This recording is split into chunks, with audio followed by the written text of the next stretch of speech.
باللہ من الشیطان الرجیم بسم اللہ الرحمن الرحیم السلام علیکم ورحمۃ اللہ وبرکاتہ۔ محترم ناظرین، آج ہم انتہائی ایک اہم موضوع کے بارے میں گفتگو کرنے جا رہے ہیں۔ یہ موضوع آج کی دنیا کی ایک بہت بڑی ضرورت ہے۔ پوری دنیا میں اس موضوع کو زیر بحث لایا جاتا ہے اور آج کل اس کی ضرورت بہت زیادہ فیل کی جا رہی ہے۔ وہ یہ ہے کہ نجات دہندہ کا تصور۔ ہم دیکھتے ہیں کہ کائنات میں، دنیا میں ہر جگہ کیا ہے، لوگ کو تنگ آ چکے ہیں، باقی حکومتوں سے، باقی دنیا کے سسٹم سے تنگ آ چکے ہیں۔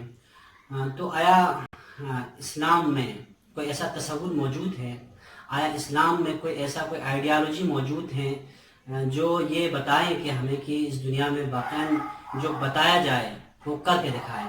یعنی نجات دہندہ کا تصور کے حوالے سے آج ہم گفتگو کریں گے۔ اس حوالے سے ہماری انتہائی خوش قسمتی یہ ہے کہ آج ہمارے ساتھ ہمارے انتہائی محترم ڈاکٹر اسسٹنٹ پروفیسر جناب ڈاکٹر شبیر حسین دائی ہمارے ساتھ موجود ہیں، اور اس موقع کو ہم غنیمت سمجھتے ہوئے اس حوالے سے ہم جاننے کی کوشش کریں گے۔ ڈاکٹر صاحب، بنیادی طور پر آپ سے یہ گزارش ہے کہ آپ یہ 4 طرح کے سوالات ہمارے سامعین کے لیے آپ کلیئر کر دیں۔ سب سے پہلے یہ کہ یہ نجات دہندہ کا جو معنی اور مفہوم، یہ کیا معنی ہے؟ اس حوالے سے آپ ہماری رہنمائی فرمائیں، اور ثانیاً یہ بھی آپ روشنی ڈالیے کہ کیا نجات دہندہ کا تصور صرف دین مقدس اسلام کے اندر موجود ہے یا یہ تصور باقی ادیان میں بھی پایا جاتا ہے؟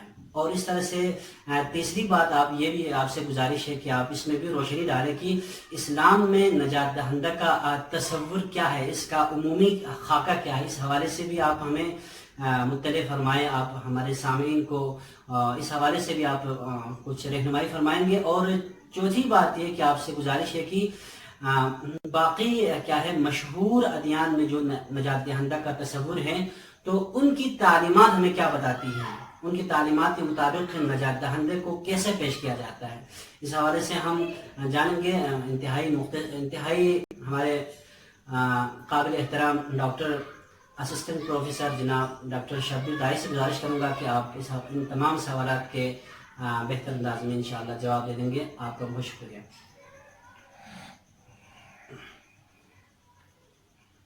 اعوذ باللہ من الشیطان الرجیم بسم اللہ الرحمن الرحیم۔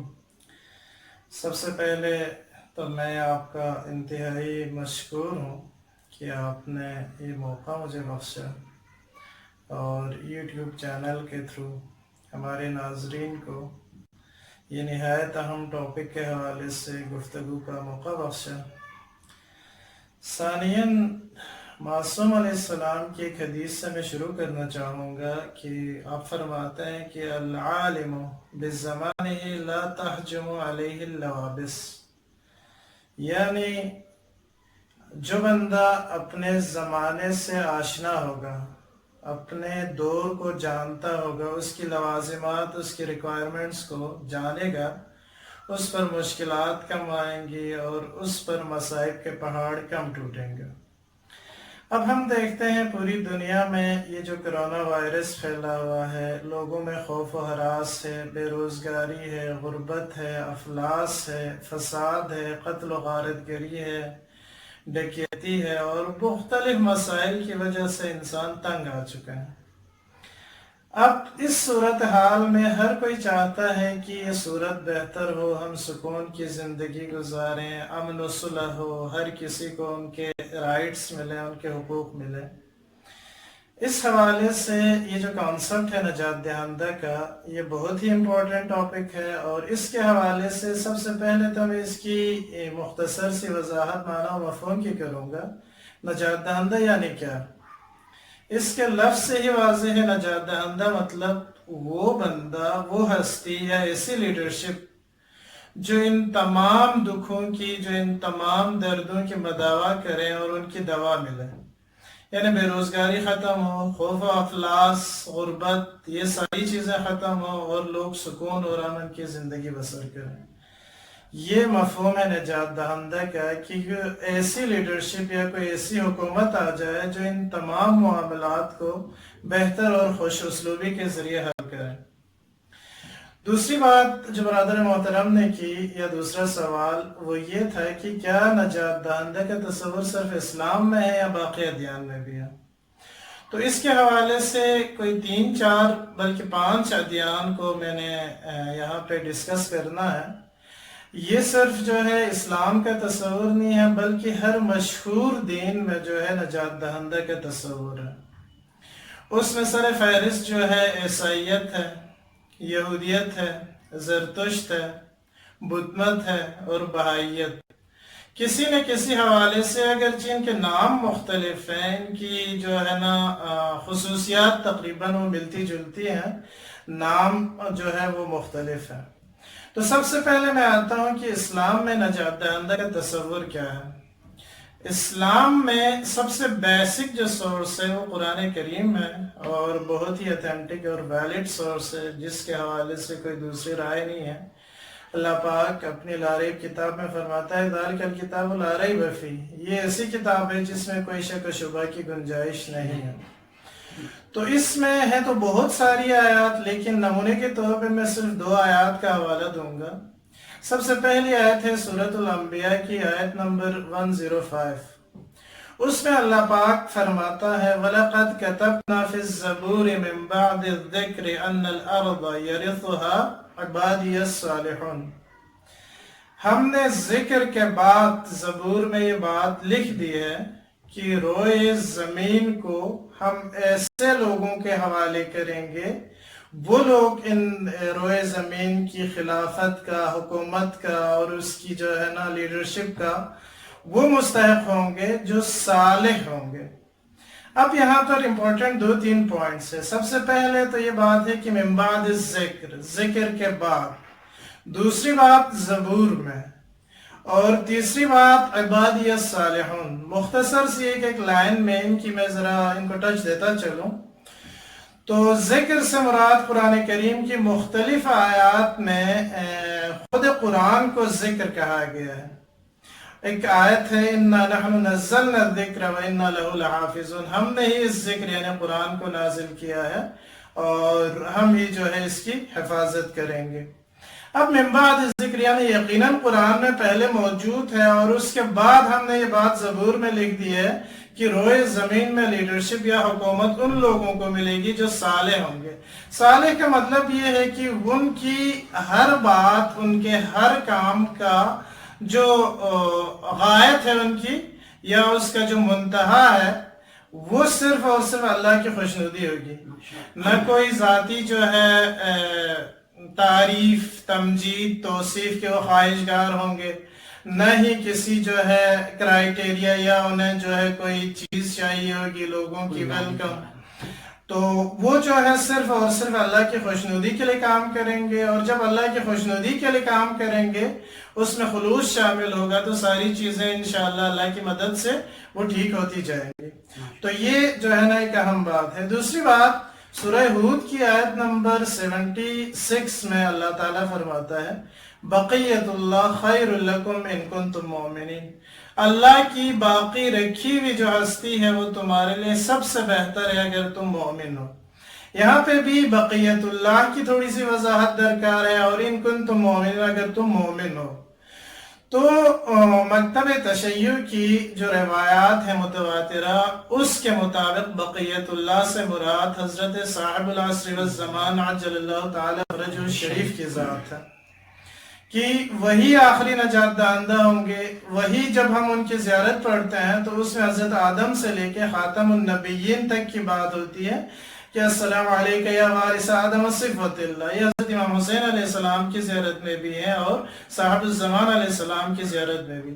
یعنی جتنے انبیاء اللہ پاک نے اس روئے زمین پر اپنا نظام قائم کرنے کے لیے بھیجا، ان سب کو اپرچونٹی نہیں ملی، ان کو موقع نہیں ملا، کچھ لوگوں کی وجہ سے، کچھ حالات کی وجہ سے۔ تو وہ خواب انشاءاللہ شرمندہ تعبیر ہوگا حضرت امام الزمان عجل اللہ تعالی فرجہ الشریف کی ظہور کے ساتھ۔ تو یہ بقیت اللہ سے مراد یہ ہے. اب ان کنتم مومنین، اگر تم مومن ہو، اس شرط کی کیا ضرورت تھی؟ کیونکہ امام کا وجود تو سب کے لیے خیر ہونا چاہیے. یہاں پہ خیر کی جو کنڈیشن لگائی ان کنتم مومنین، تو حقیقی معنوں میں مومنوں کے لیے خیر ہوگی. جو سو کالڈ مومن ہیں ان کے لیے بڑی آزمائش ہے، کیونکہ وہ دجالی فتنے کے پیچھے بھاگ جائیں گے اور وہ اپنی دنیا کے ساتھ ساتھ اپنی آخرت بھی خراب کر بیٹھیں گے. لہٰذا اس دور میں سب سے اہم ضرورت یہ ہے کہ ہم اپنے آپ کو صحیح مومنین کے سانچے میں ڈال دیں. یہ قرآن مجید اور اسلامی تصور کا خلاصہ تھا جو میں نے آپ لوگوں کے سامنے رکھی. اب آتے ہیں باقی ادیان کی طرف، تیسرا سوال کی طرف کہ کیا نجات دہندہ کا تصور اس کی جو ہے نا اسلام کے علاوہ باقی ادیان میں بھی کوئی کانسیپٹ ہے. تو میں نے گزارش کی پہلے بھی کہ یہودیت میں ہے، عیسائیت میں ہے، زرتشت میں ہے، ہندو مت میں بھی اور بہائیت میں بھی ہے. اب آتے ہیں ذرا عیسائیت کی طرف. عیسائیت کا سب سے جو اہم سورس ہے وہ ہے کتاب مقدس، اور کتاب مقدس میں تقریباً 300 سے زائد مقامات ایسے ہیں جہاں پہ آخری نجات دہندہ کے حوالے سے آپ کو آیات میں اشارہ ملے گا. 300 آیات، اور اس میں بھی کئی ابواب کا مکمل ٹائٹل جو ہے موضوع ہی یہی آخری نجات دہندہ ہے. البتہ تھوڑے سے اختلاف کے ساتھ اس حوالے سے وہ اس پہ بلیو کرتے ہیں، اس پہ ایمان رکھتے ہیں کہ ان کے مطابق حضرت عیسیٰ علیہ السلام امت کے گناہوں کے کفارے کے طور پہ شہید کیے گئے یا ان کو صلیب دی گئی، پھانسی دی گئی. تو اس کے بعد آخری زمانے میں حضرت عیسیٰ علیہ السلام دوبارہ تشریف لائیں گے اور اپنے نجات کا جو منصوبہ ہے اس کو مکمل کریں گے. یہاں پہ قرآن کی جب ہم بات کرتے ہیں کہ قرآن میں اس حوالے سے کیا تعلیمات ملتی ہیں حضرت عیسیٰ علیہ السلام کے صلیب کے حوالے سے، تو قرآن مکمل اور صاف لفظوں میں کہتا ہے کہ ما قتلوہ وما صلبوہ ولکن شبہ لہم. نہ وہ قتل ہوئے، نہ انہیں صلیب دی گئی، بلکہ ان کو شبہ ہوا، یعنی اللہ پاک نے حضرت عیسیٰ علیہ السلام کو آسمانوں پہ اٹھا لیا. اور ہماری تعلیمات کے مطابق آخری زمانے میں جب حجت ابن الحسن علیہ السلام کا ظہور ہوگا تو حضرت عیسیٰ علیہ السلام بھی تشریف لائیں گے اور ان کے اختتام میں نماز پڑھیں گے. یہ بات ہو گئی عیسائیت کی. اب تھوڑا سا اور آگے چلتے ہیں. یہودیت کے حوالے سے جب ہم بات کریں گے تو یہودیت میں یہ بات ملتی ہے کہ ان کا باقاعدہ ایک دن کا انہوں نے نام رکھا ہوا ہے جسے خدا کا دن کہا جاتا ہے، اور ان کی تعلیمات کے مطابق یوم یہودا. تو یوم یہودا کا مطلب یہ ہے کہ آخر میں ایک ایسا نجات دہندہ آئے گا جو حضرت داؤد علیہ السلام کی نسل سے ہوگا، اور وہ آ کر اپنی جو یہودیت ہے اس کو پوری دنیا میں سرخرو کرے گا، سرفراز کرے گا، اور ان کی انتہائی ترقی ہوگی. تو عرض کرنے کا مطلب یہ ہے کہ یہودیت میں بھی نجات دہندہ کا تصور موجود ہے. اور چوتھی جو بات ہے یا چوتھا جو مذہب ہے وہ یہ ہے کہ زرتشت. اس کے مطابق بیسیکلی ان کی جو مطلب ایمان ہے وہ دو چیزوں پہ ہے، ایک خیر کا خدا اور ایک شر کا خدا. خیر کا خدا جو ہے اور شر کے خدا میں ہمیشہ تباہ آزمائی ہوتی رہتی ہے، ایک دوسرے سے الجھتے رہتے ہیں. ان کی تعلیمات کے مطابق آخری زمانے میں جو خیر کی روح ہے وہ شر کی روح پر فتح پائے گی اور پوری دنیا میں صلح اور پاکیزگی جو ہے اس کی سربلندی ہوگی. اور ان کے مطابق بھی حضرت داؤد علیہ السلام کی جو ہے نسل سے یہ نجات دہندہ آئے گا اور وہ پوری انسانیت کو ان غموں سے، ان دکھوں سے نجات دے گا. ہندو مت کچھ لوگوں کے مطابق جو ہے یہ بھی الہامی ادیان میں ہے، اگرچہ زیادہ مشہور رائے یہ ہے کہ یہ غیر الہامی دین ہے. ان کا عقیدہ ہے کہ شری بھگوان جو ہے وشنو، اس کا 10واں جو اوتار ہے جسے کالکی اوتار یا کلکی اوتار کہا جاتا ہے، وہ آخری زمانے میں نمودار ہوگا اور پوری دنیا کو جو ہے وہ اس غم و علم اور اس غربت و افلاس اور اس بے چینی سے نجات دے گا. اور بہائیت میں بھی حضرت عیسیٰ علیہ السلام کی آمد ثانی کا عقیدہ ہے اور وہ ان کو جو ہے نجات دہندہ مانتے ہیں. تو یہ تھی مختصر سی گزارشات جو کمپریٹیولی ہم نے 4-5 مذاہب میں نجات دہندہ کے تصور کے حوالے سے آپ کی خدمات میں گوش گزار کی۔ اللہ ڈاکٹر صاحب نے انتہائی مختصر اور اختصار کے ساتھ ان بلند علمی مطالب کو میں اور آپ کے سامنے بیان کیا، جو کہ ناممکن تھا کہ اتنا یعنی ایک گمبھیر موضوع جو کئی مذاہب کے بارے میں ڈسکس کریں تو مختصر سے وقت میں یہ قبلہ کے اپنے تبحر علمی ہے۔ تو ہم قبلہ ڈاکٹر صاحب کا تہ دل سے شکریہ ادا کرتے ہیں کہ اپنے قیمتی اوقات سے وقت نکال کر آپ یہاں پر تشریف لائیں، آپ کا بہت شکریہ۔ اور ثانیاً آپ تمام ناظرین کی خدمت میں عرض یہ ہے کہ اس گفتگو کے حوالے سے ہماری یہ جو گفتگو ہے ڈاکٹر صاحب نے بیان فرمائی، اس حوالے سے اگر کسی قسم کا کوئی سوال ہے یا کوئی کنفیوژن آپ کے ذہن میں آ جاتا ہے تو آپ کمنٹس کی صورت میں ہم تک پہنچا دیں۔